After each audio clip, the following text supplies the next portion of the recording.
Welcome.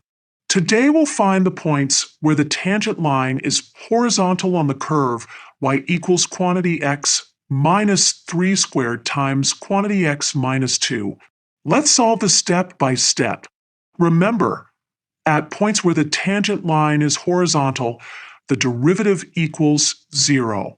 To find the derivative, we'll use the product rule, since our function is a product of two terms. Let's evaluate each part. The derivative of x minus 2 is simply 1. For the second term, we use the chain rule. The derivative of x minus 3 squared is 2 times x minus 3. Now we can factor out x minus 3. This gives us x minus 3 times the quantity x minus 3 plus 2 times x minus 2.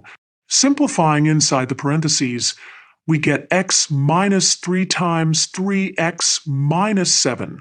For horizontal tangent lines, we set the derivative equal to 0.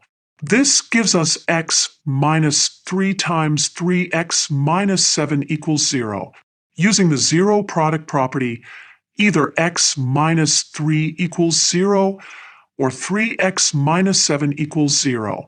Now, let's find the y-coordinates by plugging these x values back into our original equation.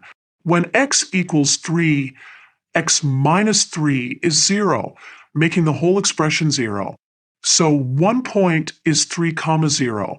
When x equals 7/3, we get y equals 4, 20/7. Let's visualize these points on the graph.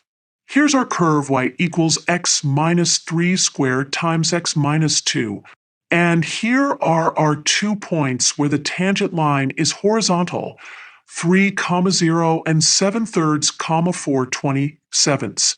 Therefore, the points where the tangent line is horizontal are 3, 0 and 7/3, 4, 20/7. At these points, the derivative of the function equals 0, meaning the slope of the tangent line is 0, making it horizontal.